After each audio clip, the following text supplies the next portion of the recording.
جی السلام علیکم، میرا نام ڈاکٹر اسد محمود اور اس وقت میں دریائے سندھ کالا باغ کے مقام پر موجود ہوں اور جس تاریخی پل کے اوپر موجود ہوں کم از کم اس پل کی عمر 94 سال ہے۔ میں جس پل پہ کھڑا ہوں اس کو انگریزوں نے 1928 میں بنایا اور جاتے جاتے بہت ساری اچھی چیزیں بنا گئے، لیکن میرا انگریزوں سے ایک گلہ ہے یار، کم از کم جاتے جاتے ایک کالا باغ ڈیم تو بنا لیتے۔ اتنا بڑا ہمارا ہر سال نقصان ہوتا ہے، پورے ملک کا نقصان ہوتا ہے، اتنا نقصان تو نہ ہوتا، کم از کم ایک ڈیم بناتے۔ یار آپ اتنی زبردست چیز بناتے ہیں کہ میں آپ کو بتا نہیں سکتا ہوں، اس کی ایکسپائری ڈیٹ گزر چکی ہے لیکن پھر بھی اس پل کو دیکھتے ہوئے ایسا احساس ہوتا ہے جیسے 6 سال پہلے بنا ہے۔ بس ایک ہی گلہ ہے، اگر آپ ڈیم بنا جاتے تو اتنا بڑا مال مویشیوں کا نقصان، جانی نقصان، مالی نقصان، معاشی نقصان ہم بچ جاتے۔ میری بات کہنے کا مقصد یہ ہے کہ کالا باغ ڈیم ہماری لائف لائن ہے۔ یہ ہے کالا باغ ڈیم، یہ آپ کو پہاڑ نظر آ رہے ہیں، ان پہاڑوں کے بیچ میں کالا باغ ڈیم نے بننا ہے، صرف آگے سے کنسٹرکشن ہونی ہے، قدرتی ڈیم بنایا ہے۔ کالا باغ ڈیم ہماری لائف لائن ہے۔ انتہائی افسوس کے ساتھ بتانا پڑ رہا ہے کہ پاکستان دنیا کا وہ واحد ملک ہے جہاں پر ڈیموں، آبی ذخائر اور ملکی بقا کے دشمن آزادانہ اور پرآسائش زندگی گزار رہے ہیں، یا یوں کہہ لیں کہ کھاتے بھی پاکستان کا ہیں اور مخالفت بھی اسی کی کرتے ہیں۔ وطن عزیز کو معرض وجود میں آئے ہوئے 75 سال گزر گئے۔ اس مٹی پر صدارتی نظام، جمہوری نظام، آمریت، سول آمریت، بہت سے طرز حکومت کے تجربات کیے گئے، لیکن آج تک قوم کو کالا باغ ڈیم نصیب نہ ہو سکا۔ سیاستدانوں اور مفاد پرستوں نے کالا باغ ڈیم کو یوں الجھایا کہ اسے عوام کے سامنے ایک معمہ اور ناقابل حل مسئلہ بنا کر کھڑا کر دیا۔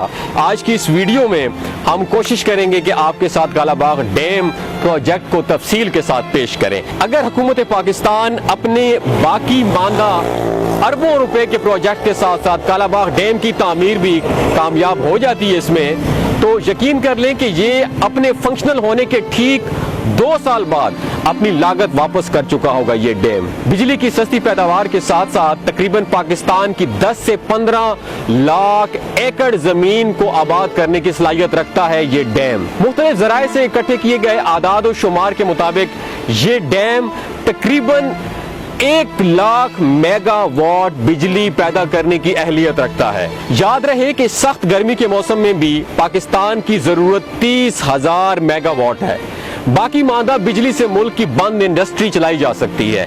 روس اور چین کو نئی انڈسٹری لگانے کی دعوت دی جا سکتی ہے۔ میں کالا باغ ڈیم کی لوکیشن کو سمجھانے کی کوشش کرتا ہوں میرے دوستوں۔ کالا باغ ڈیم ضلع میاں والی کے ساتھ ایک پسماندہ علاقہ ہے۔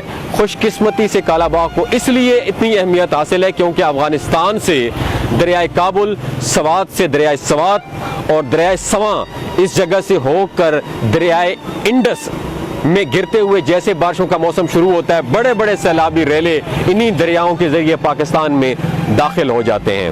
سارے پاکستان میں اپنی تباہکاریاں پھیلاتے ہوئے بغیر کسی رکاوٹ کے دریائے سندھ سے ہوتے ہوئے سمندر برد ہو جاتے ہیں۔ اگر اسی جگہ پر کالا باغ ڈیم کی تعمیر ہو جاتی ہے، اسی جگہ پر، تو ہم ان دریاؤں اور برساتی ندی نالوں سے آنے والے پانی کو سٹور کر سکیں گے۔ کالا باغ ڈیم میں پانی کی گنجائش 90 ملین ایکڑ فٹ سے بھی زیادہ ہے۔ اگر یہ ڈیم تعمیر ہو جاتا ہے تو ہم اس کے پانی کو رابطہ نہروں کی مدد سے دریائے جہلم میں چھوڑ سکتے ہیں، جہاں سے تربیلا ڈیم کا پانی واٹر ریزرو میں چلا جائے گا، اور اگر نہروں کو پانی کی سپلائی کالا باغ سے دے دی جائے تو تربیلا ڈیم کو بھرنا آسان ہو جائے گا۔ ابھی چونکہ ہم اپنی زراعت کے لیے تربیلا ڈیم سے ہی پانی لے رہے ہیں، اسی وجہ سے تربیلا بھرنے سے پہلے ہی خالی ہو جاتا ہے میرے دوستو۔ آسان الفاظ میں یوں سمجھ لیں کہ دریائے سوات، سواں، کابل سے کالا باغ اور دریائے انڈس سے تربیلا بھرا جا سکتا ہے۔ کالا باغ ڈیم کو جب ڈیزائن کیا گیا تھا تو اس کے ساتھ کالا باغ رسول لنک بھی شامل تھی۔ کالا باغ رسول لنک کے ذریعے کالا باغ ڈیم سے پانی کی سپلائی دریائے جہلم کو دی جانی تھی، لیکن بدقسمتی اور غیر ملکی فنڈنگ سے کچھ مردہ ضمیروں نے اس پروجیکٹ کو انتہائی متنازع بنا دیا کہ اس پر کام کو روکنا پڑ گیا۔ پروگرام کے مطابق دریائے کابل، سواں اور سوات سے آنے والے سرابی ریلوں کو کالا باغ ڈیم اور رسول لنک کے ذریعے 3 مشرقی دریاؤں چناب، ستلج اور راوی میں پہنچانا تھا۔ یعنی یوں کہہ لیں کہ کالا باغ ڈیم کا پانی